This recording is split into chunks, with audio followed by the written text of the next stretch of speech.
Good morning fighters, welcome to Dhairyam institute. जैसे कि last video में हमने जो नियुक्तिकरण होते हैं उसके बारे में बात की थी।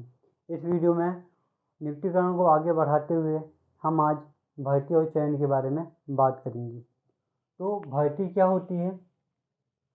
आवश्यक खाली स्थानों की पूर्ति करना क्या कहलाती है? अपनी भर्तियाँ कहलाती हैं, जिसको अपन क्या बोलते हैं? रिक्रूटमेंट बोला जाता है।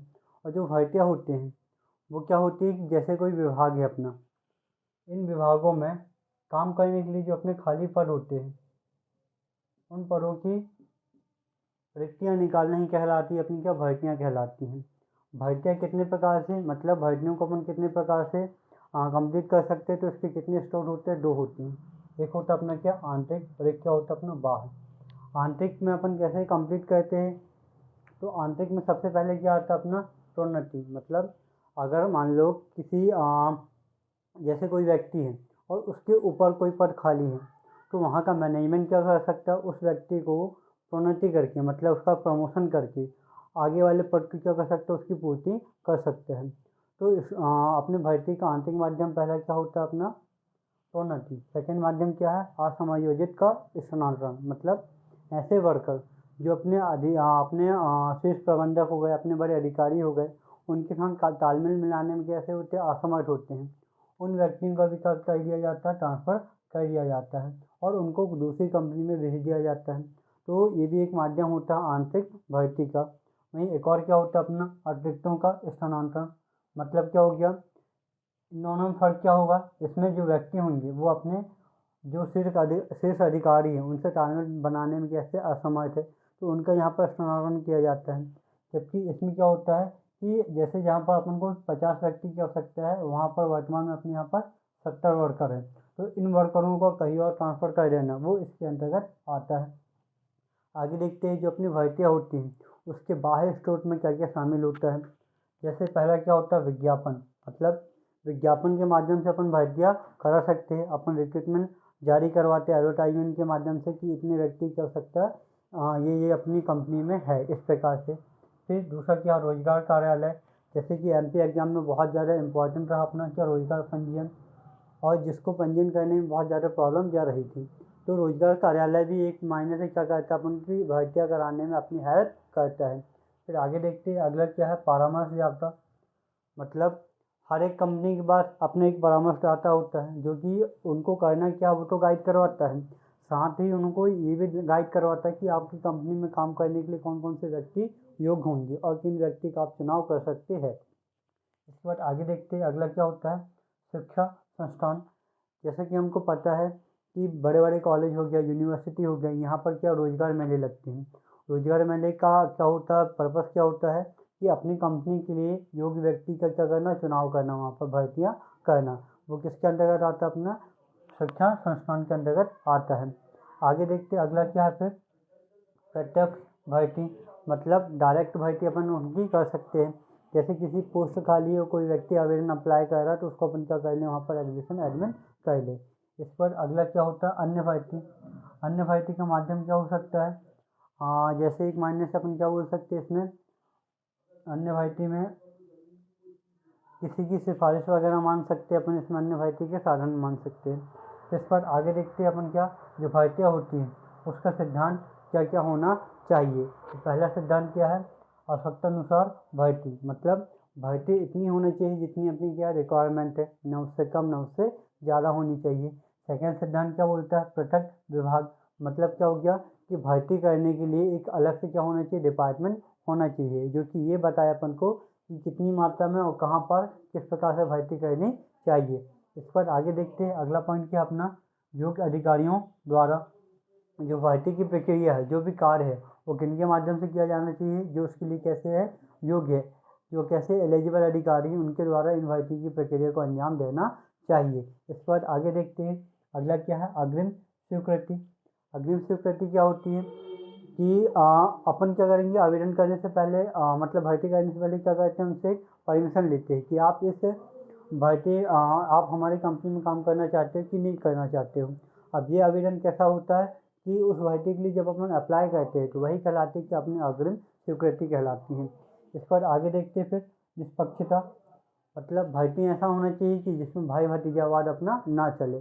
फिर इसके बाद आगे देखते हैं अगला पॉइंट क्या अपना शीर्ष प्रबंध, मतलब भर्ती का पूरा कंट्रोल, भर्ती कितनी होगी कितनी मात्रा में होगी ये शीर्ष प्रबंध द्वारा डिसाइड किया जाना चाहिए। इसके बाद आगे देखते हैं योग्यता प्रदान कसौटी, मतलब क्या हुआ भर्ती ऐसी होना चाहिए कि इसमें क्या हो कसौटियाँ हो, मतलब इसमें क्या हो परीक्षाएं वगैरह हो कि कौन सा व्यक्ति किस पोस्ट के लिए ज़्यादा एलिजिबल है, उसके अकॉर्डिंग क्या उसको पोस्ट देना चाहिए। इसके बाद आगे देखते हैं क्या फिर परीक्षण, परीक्षण मतलब क्या उनकी जांच करना, उनके डॉक्यूमेंट को वेरिफिकेशन करना इत्यादि इसके अंतर्गत आता है। फिर अगला क्या बोला है कि कार्य प्रकृति अनुरूप, मतलब अपन को पता है कि आवेदन बहुत सारे हो गए परंतु जो व्यक्ति उस कार्य के लिए कैपेबल है, उस कार्य के अनुरूप है, उसको अपन क्या कहते हैं वहाँ पर नियुक्त कर लेते हैं। इस पर अपन आगे देखते हैं जो अपनी भर्ती होती है, भर्ती का एक और विस्तारित रूप क्या होता है अपना चयन होता है। अपन भर्ती में क्या करते हैं लोगों से आवेदन प्राप्त करते हैं, रिक्रूटमेंट प्राप्त करते हैं और उनका क्या कहते हैं उनकी भर्ती करते हैं। परंतु चयन क्या होता है, चयन में एक लंबी प्रोसेस मानी जाती है। आगे देखते हैं कि भर्ती के बाद की प्रक्रिया कहलाती है अपनी चयन कहलाती है। मीन्स क्या हो गया भर्ती में अपन ने क्या किया आवेदन अप्लाई करवाए कि कौन व्यक्ति किस पोस्ट के लिए अप्लाई कर सकता है। उसके बाद अपन क्या करते हैं उसके बाद वाली प्रक्रिया क्या होती है अपनी चयन की प्रक्रिया होती है। उन भर्तियों में आए एप्लीकेशन में अपन किन किन व्यक्तियों का चुनाव करेंगे ये किसके अंतर्गत आता है अपने सलेक्शन के अंतर्गत आता है। जो सलेक्शन होता है वो सर्वाधिक योग्य व्यक्तियों का चुनाव करता है, क्या कहता है सर्वाधिक योग्य व्यक्ति का इसमें चुनाव किया जाता है। आगे देखते हैं इसकी प्रक्रिया कैसी होती है पहले वो समझ लेते हैं कि जो चयन होती है उसमें सबसे पहले क्या होता है प्रारंभिक जांच होती है। फिर उसके बाद क्या होता है फिर आवेदन पत्र भरना होता है। आवेदन पत्र भरने के बाद क्या किया जाता है फिर परीक्षा लिया जाता है। अब परीक्षा विशिष्ट हो जाती है, लिखित भी होती है और मनोवैज्ञानिक तरीके से भी हो सकती है। वो डिसाइड किसके ऊपर रहता है, वो किसके ऊपर निर्भर करता है कि आपकी कंपनी क्या चाहती है, आपका डिपार्टमेंट क्या चाहता है, इसके अकॉर्डिंग रहता है। फिर उसके बाद क्या होता है इंटरव्यू भी हो सकता है। इंटरव्यू में अगला क्या होता है प्रक्रिया होती है। तो सबसे पहले अपन ने क्या देखा प्रारंभिक जांच की कि किस पोस्ट के लिए कितनी मात्रा में अपन को वैकेंसी या फिर चयन प्रक्रिया जारी करना है। इस पर अपन ने क्या किया आवेदन पत्र अपन ने क्या किया स्वीकार किए। तो उसके बाद क्या किया अपन ने परीक्षा लिए, अब परीक्षा भी क्या लिखित ले लिए, विशिष्ट ले लिए और मनोवैज्ञानिक तरीके से ले लिए। अब उसके बाद अपन ने क्या किया उनका इंटरव्यू लिए, मतलब साक्षात्कार करवाए। साक्षात्कार करवाने के बाद अपन ने क्या किया संदर्भ में जांच करवाते हैं कि वो कितना ज़्यादा क्या है कैपेबल हुआ है कि नहीं हुआ, उस पोस्ट के लिए वो ज़्यादा एलिजिबल है कि नहीं है। फिर उसके बाद क्या करते हैं अपन प्रबंध अनुमोदन करते हैं। प्रबंध अनुमोदन क्या होता है कि ऊपर के जो अपने शीर्ष प्रबंधक है उनके द्वारा भी एक अलग से जांच की जाती है कि इस व्यक्ति को नियुक्त करना चाहिए कि नहीं करना चाहिए। फिर इसके बाद फिर अगली प्रक्रिया चालू होती है अपनी काय की शारीरिक परीक्षण की, मतलब जिस पोस्ट के लिए अपन उसको आवेदन पत्र दिए हैं या फिर जिस पोस्ट के लिए उन्होंने आवेदन किया है वो उसके योग्य है कि नहीं है। इसके बाद फिर आगे देखते हैं क्या कार्य पर नियुक्ति कर देते हैं। लास्ट जो अंतिम होता है शारीरिक परीक्षण के बाद फिर क्या कहते हैं हम कार्य में उनको क्या कर देते हैं पोस्टिंग कर देते हैं। इसके बाद आगे देखते हैं जो भर्ती होती है उसके कौन कौन से सिद्धांत होते हैं और किन किन सिद्धांतों द्वारा अपन को पालन करना चाहिए भर्ती करते समय।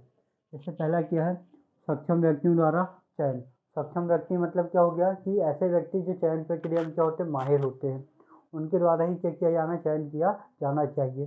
फिर निर्धारित प्रमाप होना चाहिए, मतलब चयन के लिए कौन कौन से क्वालिफिकेशन होनी चाहिए आपकी, ये भी आपका पूरा स्टैंडर्ड कैसा होना चाहिए पहले से प्रारूपित होना चाहिए। इस पर फिर क्या है उपयुक्त स्टोर होना चाहिए आपके काय का चयन का। फिर इसके बाद आगे क्या होता है पद के अनुरूप होना चाहिए, पद के अनुरूप होना चाहिए चयन, मतलब ये नहीं होना चाहिए कि किसी के व्यक्ति को किसी भी पद के लिए अपन क्या कर दे चयन कर दे सिलेक्शन कर दे, ऐसा नहीं होना चाहिए। जो व्यक्ति जिस पोस्ट के लिए एलिजिबल है उसको उसी पोस्ट में सिलेक्शन दिया जाना चाहिए। फिर इसके बाद क्या आता है सभी आयामों पर विचार। सभी आयामों पर विचार मतलब क्या होगा कि किस पोस्ट के लिए अपन कौन कौन सी परीक्षा करवाएंगे और उस परीक्षा में कौन कौन से सब्जेक्ट वगैरह इसमें शामिल होंगे, ये सभी आयामों पर विचार के अंतर्गत आता है। तो इस पर अपन क्या करते हैं योग्यता प्रमुख आधार बनाते हैं काय का सिलेक्शन का कि कौन सा व्यक्ति कितना योग्य है। फिर आगे देखते हैं क्या निष्पक्षता देखते हैं, मतलब सिलेक्शन करते समय ये नहीं देखा जाता कि कौन व्यक्ति अपना है कि कौन व्यक्ति किसी और के रिलेशन का है, यहाँ जो व्यक्ति योग्य है उसी को ज़्यादा मान्यता यहाँ पर दी जाती है। तो इसके बाद क्या देखते हैं अपन लोचिता। लोचिता मतलब क्या हो गया कि फ्लेक्सिबिलिटी। अपन को अगर कभी लगता है कि ऐसे व्यक्ति जो कि बहुत ज़्यादा एलिजिबल है और अपनी जो कंडीशन रही, जॉब की कंडीशन जितनी मात्रा में अपन को क्या करना, सिलेक्शन करना था, वो भी पूरी हो चुकी थी, तो अपन क्या करते हैं, उन व्यक्ति को भी अपन सिलेक्शन दे देते हैं, जिसको क्या बोला जाता है, लोचिता बोला जाता है। मतलब जैसे 50 लोग की नियुक्ति करना है, परंतु 55 ऐसे अपने पास कैंडिडेट आ गए जो कि बहुत ज़्यादा कैसे योग्य है, तो उन 55 को भी क्या देना, भर्ती दे देना, ये लोचिता के अंतर्गत आता है। इस पर आगे देखते क्या, कानून के अनुरूप, मतलब भर्तियाँ ऐसी होनी चाहिए जो कैसे हो, अपने कानून जो अपनी नियम और जो कंडीशन होती है उसके पूरे के पूरे अनुरूप होना चाहिए। तो आज तक की वीडियो में हमने जो भर्ती रही और जो चयन रहा उसके बारे में जाना। आगे आने वाली वीडियो में जो भर्ती और चयन के बाद वाली जो प्रक्रिया होती है, जिसको अपन क्या बोलते हैं, प्रशिक्षण बोला जाता है, उनके बारे में बात करेंगे। धन्यवाद।